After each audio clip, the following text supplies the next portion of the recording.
2 in this lobby. However, you know, we've got to say that the possibility is still there. For sure. I mean, that's the thing.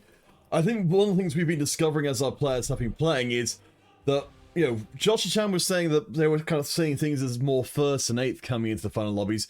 Whereas I think what we have been seeing instead is really, really solid top 4 performances from our top performers, because they know they cannot afford to have a bad game, because that would destroy them immediately. While making notes about these players coming into today's games, reviewing what we saw of them yesterday, pretty much all of the players that we're now seeing at the top 4, we spoke about their consistency, about the fact they were constantly hitting top 4s, if not top 3s. Maybe a bad game here or there, like we saw from Joshy Chan earlier, but generally speaking, they have been the cream of the crop. It has risen to the top at this point, and now they look really, really good going forward. The lobby which we're following will have both brubbba and Tiaan in it. Both these players know that a win here will guarantee them the position going through to the Superbrawl. A very envy position that is to be here. Of course, the Superbrawl itself is just another stepping stone that gets you through to the EMEA regional finals for a chance to represent our entire EMEA region at the TFT Dragonlands World Championship. It's a hell of a thing to be in this spot for our players, to be one step away from taking that big leap up the rungs into true international competition. Even though there are 2, maybe 3 players in this lobby counterfeit that we're really going to be focusing on here, looking at if they can push forward to secure one of those 3 berths, there are still 5 or 6 other players that we have to talk about. They can play spoiler to these people, because all of a sudden, if they're finishing 1st, 2nd, 3rd, that means the players in the other lobby, things are opening up that much more for them, for the likes of Decisive Way, who needs people like brubbba, for instance, to fail. Let's keep our eyes peeled on what they're going to be doing too, what sort of compositions we're going to be getting. But first and foremost, let's turn our attention to the organs being picked up by brubbba and by Tiaan. A chance for an Earth's grab bag this early on is going to be pretty tempting, knowing that you've got a lot of flexibility right now with what you can do with spatulas, and always the chance for a Tactician's Crown later on. Cybernetic Shell gives immediate power, as does Exiles, but it will be the grab bag. So we've got a chance here to bring out an Assassin, Dragon Monster, Cavalier, or even, if you want to get real spicy, some more Shimmer Scales. Was very much the Cavalier I was expecting to see being picked up. Of course, that could quite easily change based on what's picked up through the next few rounds. However, we are already seeing that spatula being popped on somebody, so let's see what that's going to be made into. It is indeed the Cavalier, as I predicted. I got something right, Peter! Yes, I'm so proud of you! You're doing so well. Chat, please be supportive of my good friend Greyheart here. It's his first TFT cast here on Teamfight Tactics.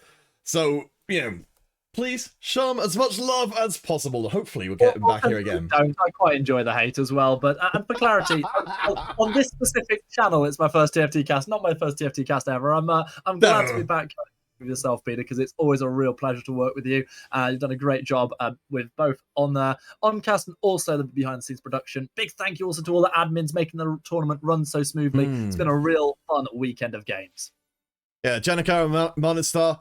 Manistar, you won't necessarily be able to see them on stream, but it wouldn't be possible without them. So, again, big shout out to all the folks who don't step in the spotlight, but who without, there literally wouldn't be any tournaments to cast here at all.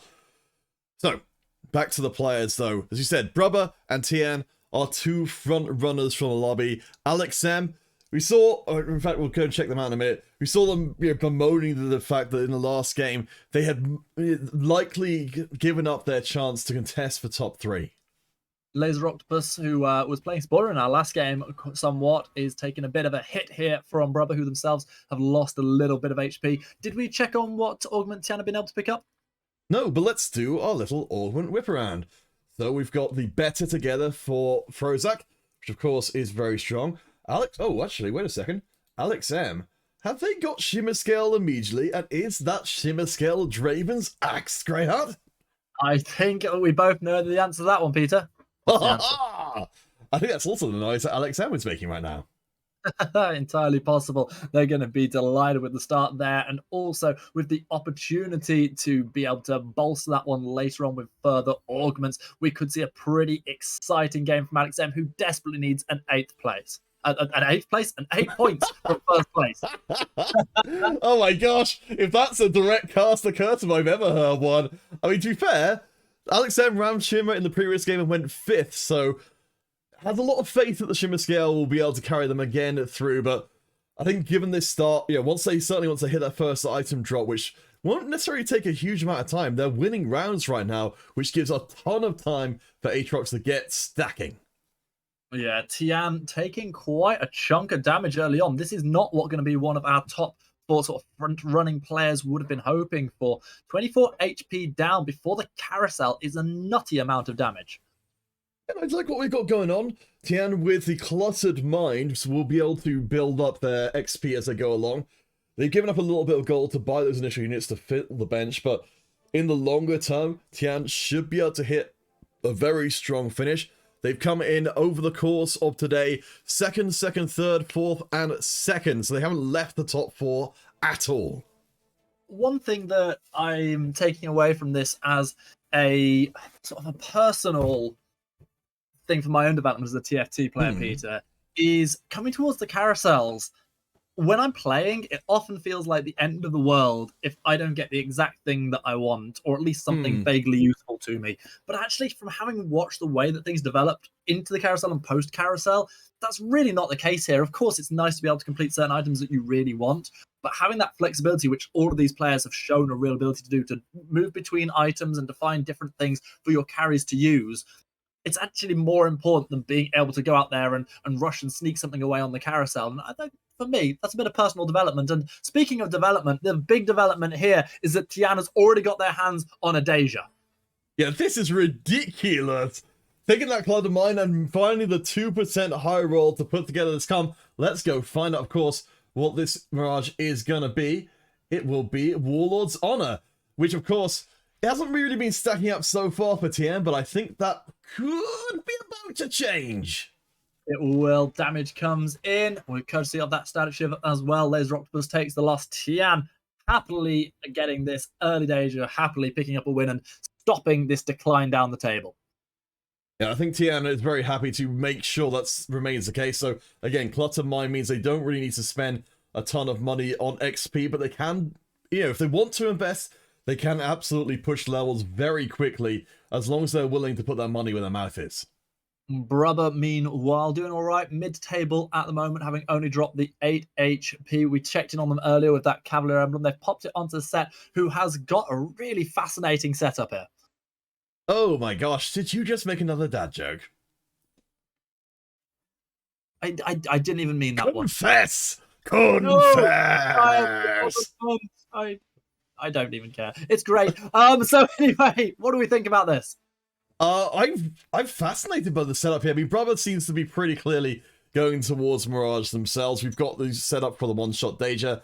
The Cavalier emblem is, of course, favorite of the Mirage just generally. I think the only real bad news for them is that Tian's is their main competition, and Tian's gotten there first.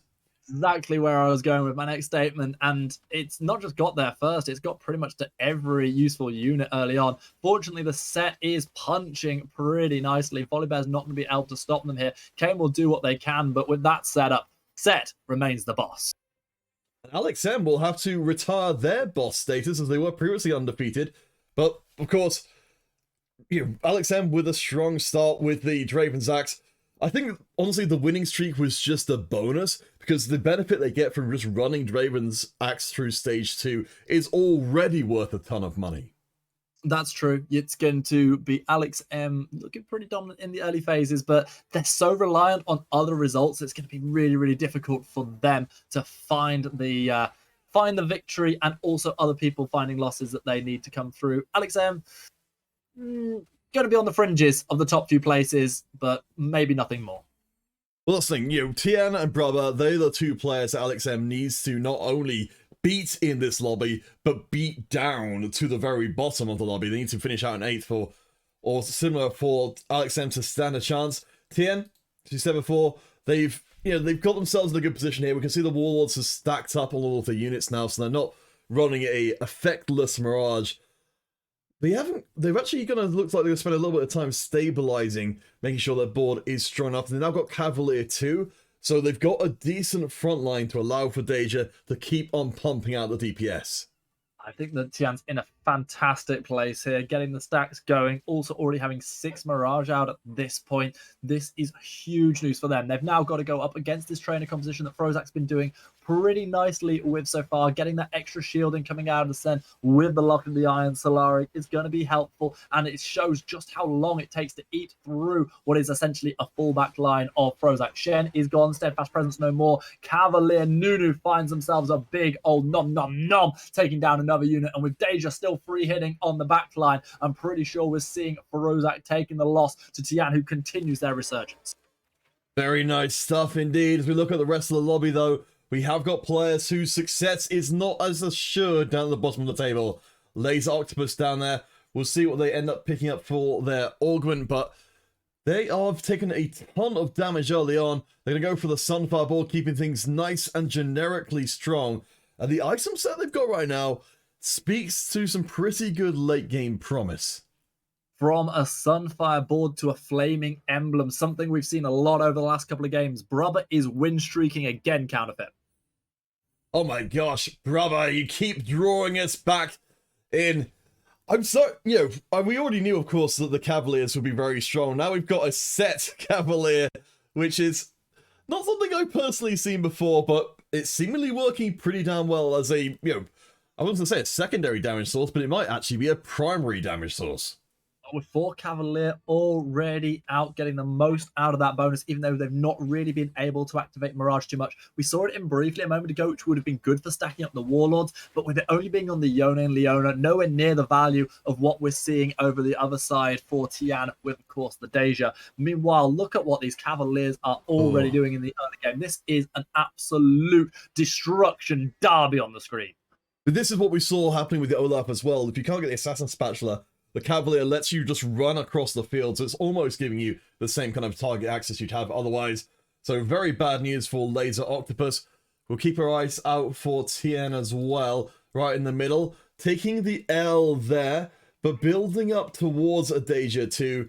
They've still got a little way to go before they hit up to level 7 and increase those odds for getting Nunu and Deja up to 2-star. Going briefly back, not necessarily to look at the boards of, but just to talk about Kafuzzled and Laser Octopus at 60 and 46 HP. That's actually big news for Alex M, because really they need Tiaan to be the one dropping out in 8th if they've got any chance of overtaking a couple of players here. They can't have any effect on the board that we've got going on the lobby off screen, which is going to have both Hyunjin Bot and Joshi Chan at it. But if Joshi Chan, for instance, would have finished 7th and 8th, and Tiaan would have finished 7th and 8th, suddenly Alex M could step into those shoes, but it's so many variables that it's going to be really, really difficult for them. No, I think that's a really, really good point. There's only so many 8th places to go around, which is definitely not something we normally have to worry about too much. One small point about what we've got going on here for Tiaan is they have got the Dragon Horde active. While they haven't put a second dragon in as of yet, they've got the possibility to put together quite a frightening late game bomb. I expect them to be able to make the absolute most of that. One of the things we've seen from all 4 of our top players across this weekend is the ability to be flexible through whichever traits come in, whether it be built different, Dragon Horde, Dragon Alliance. They've shown their real knowledge of the game. It's one thing to know the 3 or 4 best things that we can be doing in the game in terms of picking up, okay, let's go Siphon with Corki, let's go Deja, maybe with a Whisper's Emblem if we want to be a little bit spicy, but to be able to take specific traits and to roll with it just shows how much they've committed to this game. And to go back to your point from before about watching these tournaments, it's always a great thing as a caster to see these players who are at the very, very top of their game and how they approach. You already mentioned their flexibility to approach repeatedly, and it's so very important, particularly in this kind of environment here, where for some of our newer tournament players, to contrast with players like Alex M, who we've seen around for ages. If you're a new tournament player coming in, you may just not be used to this level of pressure coming down, crushing down on you in the final game to say you must perform right now. I entirely agree with you, and that's why I want to echo the exact words Down with Sun has said in Twitch chat just moments ago. Remember, regardless of today's outcome, well done to everyone. You are all amazing, and I completely with that sentiment. It's been a real pleasure to watch all 32 players across the weekend. Our 16 players that we've been left with today have provided great entertainment across the board. My commiserations to anyone who maybe will narrowly be missing out on the Superbrawl, but everybody should be very, very proud of themselves. Right now, someone who's looking to be proud of themselves is going to be this Volibear who's stomping down with the 2 completed items, staying alive for long enough to do significant damage to Frozak. They are probably going to get a little bit of destruction their way as soon as the starter manages to get the explosions off. However, they did great work to stop quite so much damage being put down. All right, well, the trainers doing their work, and I think that's just, you know, especially when you've got the double ice cream crown, the double chalice buffing up Nomsy. That is an incredibly hard-hitting Nomsy for this early on in the game. Let's take a look at what Kerfuzzle is up to, though. They're at the bottom. They have got the Volibear. I believe that's going to be, yes, a Volibear 1, though, of course, with the Dragon Monster buff in there. It is easy enough to get confused. It certainly is large.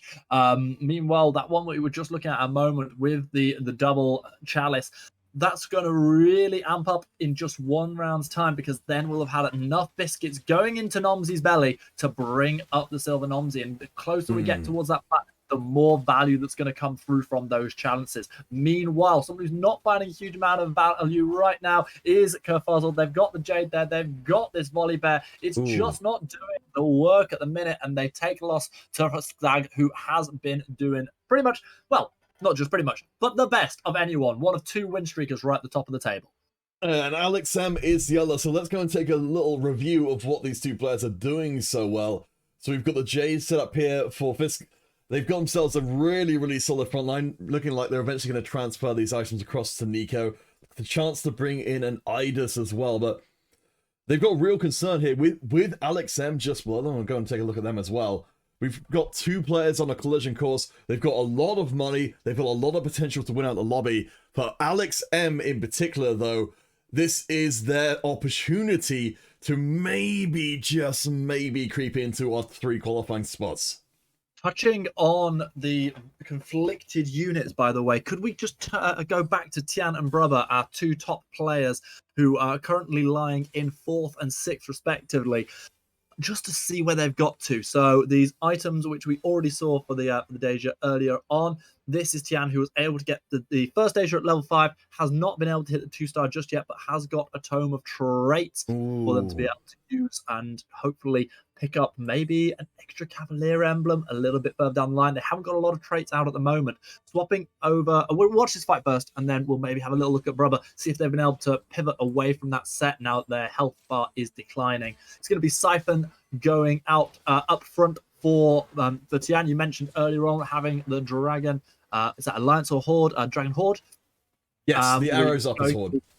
Getting to see the extra damage that comes in, but it's not enough damage to deal with what looks like it's now the 2-star Dragon Man's Volibear, and with Anivia pouring out damage from the backline, Tiaan's taking another loss, and things actually looking a little bit dodgy for one of our dominant players. Yeah, so that is one of the keys to the kingdom starting to turn in the lock. If Tiaan, Tiaan's ability to recover from the spot is very strong indeed. You mentioned the Tome of Traits is there and ready to pop. Could potentially allow for Deja to become a Whisper as well. And this board should be very strong. There's a lot of money in the bank as well. And it doesn't happen. There's no Whisper emblem there. No, this isn't what they were hoping for at all. Not getting a Whisper, not getting a Cavalier, nothing that really strengthens this board dramatically. They're just going to have to opt into a Guardian here, which is far from optimal. They are, however, going to be able to get themselves an Idus so they can drop in the 3rd Dragon as and when they please. All right, so let's just take a quick review of some other players as well. So Fisk, they've gone for the Dragon Alliance. So that's the one with a little shield below it, because we're making some, I want to say not even thinly veiled references to World of Warcraft here. After this one, if we can check in with brubbba, see where they've managed to get to, as we do see our 2 top players going toe to toe, mano a mano. All right, of course, it's all about where the Siphon ends up biting. It's not onto the Corki with the Draven's Axe. Very calmly chewing away tons of extra damage, and then Siphon charges away from the primary carry that should... Well, no, actually, I retract that statement immediately. the board is still strong enough that even with Corky firing nearly all round, it still didn't make a difference. And it took a while for the Ornn and the Nico there with limited damage to finish off the Sona, but there was no way Sona was turning that one around. Nice Corky drop going to come through, however, up at the top of the table. Meanwhile, here's brubbba. Here's the change we were waiting for. The full crit build for the Deja coming in place of the set, of course. Up to 6 Mirage, 3 Cavalier there, courtesy of that Cavalier emblem on to Ye Olde Leona. And I do like the addition of the guild into the lineup here. You know, it's been something that we've seen players doing just to try and cover some of their bases in terms of missing stats. For Deja, as you said, you know, the one-shot build does not have a lot of attack speed. We're on Warlords, so no additional attack speed is being pumped in. But Twitch, together with Sejuani, is going to make Deja cast a little bit faster and hopefully thin out the field. Well, they've thrown out one massive bomb, and it has nuked rovskagg's opposition. But Olaf still striking hard, wants to play Dragon Slayer yet again. Something we've seen multiple times today comes true again. rovskagg dropping brubbba down into the bottom 4, where they have been overtaken now by Tiaan. Those two on 47 and 43 health, they're the ones we're really paying attention to in this game.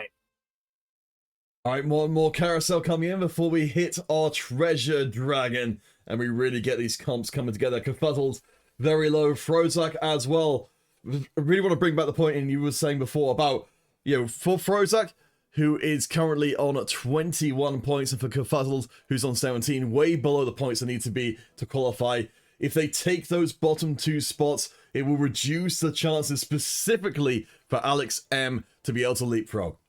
The same for Decisive Way as well, who's in the other lobby. They will be hoping someone falls flat on their face in this game. But at the minute, Tiaan and brubbba, despite not having the most dominant performance, are doing just about enough. Confuzzled going up to level 8. Frozak there as well. They're at least going to put up a strong fight towards the end of the game. Tiaan finds the Idis 2. Later Octopus making their board stronger as well. I mean, this has been, you know, if for anything, we're talking about sort of lessons to take from the scene competitive play. Our players, whenever they get the chance to play Horde or Alliance, they are nearly always all over it. And that's what happens with our Horde. We've got a Garden Emblem onto Silas. He's fighting alongside 3 Dragon Friends, going up against Alex M at the top of the table at the minute, still pushing to try and get themselves a berth in the Superbrawl, but looking like they might be falling just short, not just of that in the tournament, but also in this round as well. The Horde takes the victory. For the Horde. I thought about going full on for it, but we are not quite at the end of the game. We'll save that one for later on. Confuzzled down at the bottom is still fighting, holding on to the 8th place. Actually takes a chunk out of Frozak. So it's still, you know, we've got 3 players now who are very, very low. And everybody else, you know, is putting down all this pressure from the top. They're looking into the re-rolled Confuzzled, and unfortunately they're not getting a massive amount of benefit from it. They're just going to be able to put out this Nunu instead in place of, I believe that was in place of a set. And they're going to have to hope that they're able to hold on a little bit longer, able to impact this game just a little bit more. Yeah, I can see Confuzzled really would love to have the Volibear 3, but I think it's going to be too far away. Let's find ourselves another pile of dragons from a Fisk, who is up at near the top of our lobby. Not quite there, but pretty darn close. That's a Siphon with a Draven's Axe and an Edge of Night. Incredibly hard to put down. Hugely true, and it looks like it's going to be yet more damage going Confuzzled's way. They are taking a real beating, but they're fighting back hard. And they are able to take out Fisk, actually. I did not think that the Volibear had survived that long. I was proved exceptionally wrong. Oh, I wasn't ready for that at all either. So we're now, with Frozak down to 11, Confuzzled's down to 17. We're still in the space of having a player elimination shortly into stage 5, but at least everybody makes it through to the treasure dragon. However, Fisk hitting a level 9 means that we might be seeing an even stronger board in stage 5 to stay on top of the heap. Well, the opportunity to maybe stick out another dragon, or maybe the Zoe that's just been picked up. Now they've got that max percentage possibility to get those 5 cost units. Whew, we are getting towards the business end of things, Peter. We are only moments away from being able to announce who our 3 people from the north are going to be competing at Superbrawl. Yes, we're hoping we won't run into a deep tiebreaker situation, which will delay that announcement considerably. Yesterday, it was there was a bit of a mix up towards the bottom. We may, if we end up in a situation here where we can tell you guys straight away who's gone through, we will. If there is a small possibility we end up in a multi-way tiebreaker, so we'll have to wait and announce them a little bit later on, but hopefully, we'll have our team by the end of this game. So one thing that we haven't spoken about for a little while is how bad news it could potentially be if Tiaan and brubbba end up going out in 4th and 5th, which is where they currently lie. Because realistically, we've got 4 players across 2 lobbies who are all so close on points that only 3 of them can go through. If Tiaan and brubbba take these sort of positions, the chance of being not necessarily leapfrogged, but superseded by Joshi and also by, I think it's Hyunjin bot, it just increases exponentially by however much they drop down the table. They really need to be getting themselves 1st and 2nds to be securing those spots and denying the other lobby. I'm going to make a bold prediction here, which isn't really that bold at all, which is that we're going to have at least one heartbreaker spot in this tournament. There's going to be one person who's going to miss out by a tiny margin. And I think it could even be by 1 point. We're so closely contested towards the top of our tournament standings right now that something has got to give. Right now, something that looks like it's about to give is Laser Octopus and Kfuzzle, both down on 6 health, both at death's door in this final game of today's tournament. Frozak's on 11. They could even find themselves going out before this 5th stage carousel as well. It's not going to be a Volibear 3 in Kfuzzle future. Laser Octopus, as you said, very low, and Frozak up to bat. Alex M will be the opponent for Kfuzzle here. You can see them spamming out their dragon monster just to try and get those nerves under control. Here we go. This is going to be the final nail in the coffin for Kfuzzled unless something dramatically changes in the next couple of moments. And that dramatic thing could be Volibear getting right onto the back line, trying to take down this danger, succeeding, ripping the heart out of Sona alongside it and staying alive. Laser Octopus is trying to fight for their life. It's Siphon versus Siphon, and Siphon wins. And it was Laser Octopus's Siphon. Everybody wins, Greyheart. We've discovered the secret strategy when playing TFT in tournament setting. Just let everybody win. Well, down to 6 for Laser Octopus and Kfuzzle. Peter, who is the winningest of all of them, though? Look who's up at the top of the table again all of a sudden. Tiaan had a bit of a shocker earlier on, but since being able to make the most of this Dragon Horde, has risen, has got the 6-game win streak, has got the top of the table covered at the moment. And we remember from before their very disappointing addition with the Tome of Traits. Could have been so much more, but Tiaan found a path through anyway. Up against the Dragon Alliance. Oh, this is a big fight going on. This is Tiaan right at the top of the table, trying to take down fiskskagg, who's only just a couple of places below them. Big for brubbba as well, who will want to see fiskskagg lose this one almost certainly. Good damage coming out of the Ao Shin, but doesn't manage to take down the Deja on the backline. The remaining dragons on the front line doing good covering work for Deja as the Quarter Forge Gog does not get bounced back in time. It's going to be a lost fiskskagg. Tiaan continues their streak. Frozak just about holds on. No, they don't. Kfuzzle is gone. Frozak does hold on by the tiniest of margins, but of course, they know it's the last game of the competition, so you better trot out those dragons. Alex M probably looking at these players dropping out the bottom and realizing their chance is slipping away unless something dramatic has happened in the other lobby. Yeah, I mean, as I said, Tiaan is in a pretty safe spot. brubbba looking pretty decent as well. Laser Octopus and Frozak, if they do go out in the near future, said they gobble up all those lower places for themselves that Alex M would love to see the top players slip into.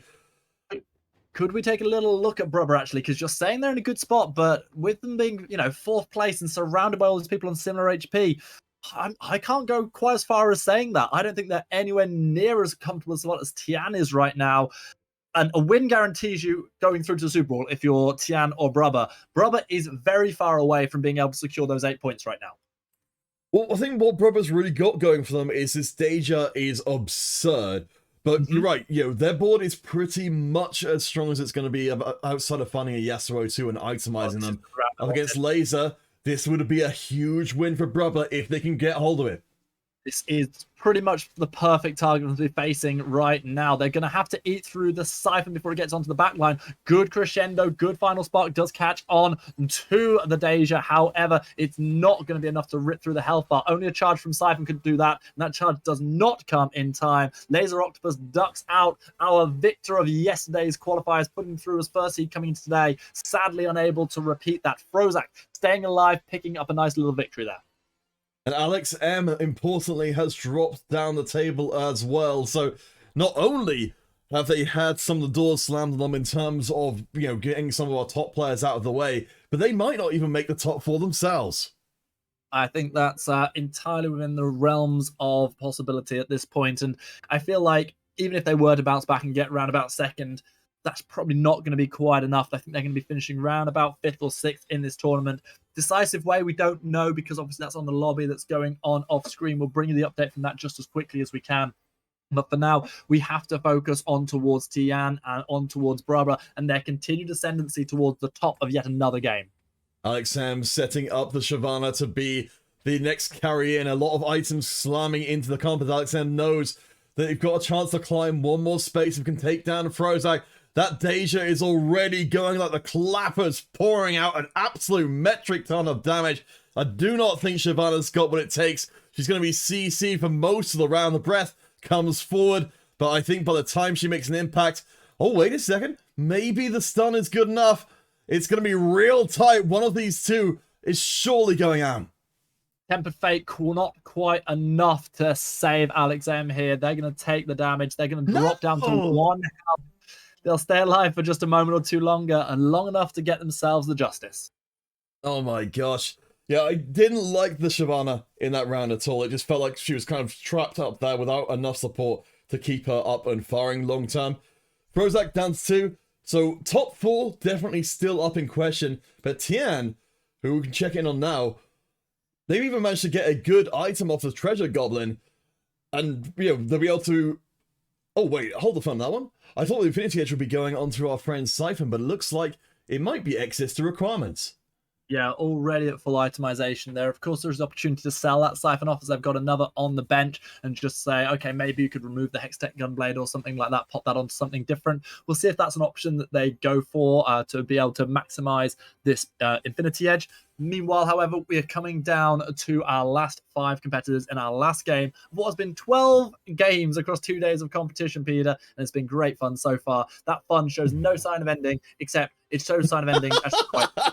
The signs are there, Greyheart. You just have to look for them in the skies. Alex M will be trusting that the Shyvana one can get the job done. We can't pan up on Observer. Oh boy. All right, brubbba. This is a chance to absolutely spit in the face of Alex M and say, you thought you could hang with the very best of the competition. I'm going to personally take care of business. Well, that's pretty savage, but savage is also the damage that's coming through from brubbba, who secures themselves a top 4 spot by removing another of their competitors. Frozak, meanwhile, battling it out against Staig. They're going to try and stay alive just a little bit longer, dropping Staig's health bar. They are successful in that venture, and Staig actually goes solo. They go dead. Oh boy, I don't think they might have actually directly hit 0. Staig was really just here to try and do as much damage as possible to the other members. Still, finishing out 4th in a lobby like this, that is no mean feat. We're down to our top 3 though, and our top 2, brubbba and Tiaan, stand triumphant amongst, over the field of fallen players. Let me take this moment before we go into battle to remind you where we started things. Tiaan on 32 points, level with Hyunjin, brubbba on 31, 1 point above Joshi Chan. That means that if we were to see Tiaan win, they are 100% guaranteed going through. The same is true for brubbba. However, with things ending as they are, there is still the possibility. Actually, no, I will auto-correct myself on that one. There's a potential. Is that the potential for a tie? So yes, so there is a potential for a tie. brubbba could end on 38. If Joshi Chan is winning their lobby, they could end on 38. And then it comes down to who's had the most wins or then the most second places, etc. So brubbba is not guaranteed safety, not guaranteed Superbrawl if they come second. Notable as well, Tiaan has not managed to land themselves any first places across today. So if they don't get one here, they will fall short on the very first tiebreaker. Yes, but crucially for them, they will get 7 points, which will be enough to guarantee them that spot, because Joshi Chan cannot reach 39, whereas that's what Tiaan would be on. Oh my gosh, running the numbers, it's all so confusing. What is crystal clear for us is it's all about the dragons all day, every day. Deja on one side, pretty much all the other dragons on the other side, with the exception of our big 10 costs. Still though, Tiaan looking really, really good. And I don't think brubbba's comp is going to be able to cap out remotely as strong as this dragon comp will. All the Horde, the Empire, because they have just quashed the Alliance. The Dragon Augments battling it out against each other, and it's clear who is top. Tiaan is officially announced as our first Superbrawl competitor on the back of the points accrued. Oh my gosh, well, there we go. Brubba's got one more chance to try and better their fortunes and see what they end up with, as we have been checking through with our admins to see exactly what's been going on here. So, rapid fire cannon will be okay, I suppose, for our friend Yasuo on Tian's side of things. What do they sneak in there? Oh my gosh! They added a dual gauntlet to the Infinity Edge that Zoe already had hanging around on her, which I thought was going to be an almost dead item. That is pretty crazy, and I just don't see any way Tiaan is getting stopped at this point. Brubba is going to have to win probably 3 rounds in a row to pick up a first place, which would guarantee them Superbrawl. They're still going to be in a pretty great spot, depending on the results coming in from the other game, but even so, they would have liked to secure things here. Coming into what could be the final battle, we see the Deja firing from the backline, getting caught out by the final spark, and the knockup coming out of the Zoe that's now got that double crit setup. The double crit over on the other side is doing good damage, but is it enough coming out of Deja to battle against 4 oppositions? The Dragon Horde is officially superior to the Dragon Alliance here, and it's going to be Tiaan winning the final game of this qualifier. Oh my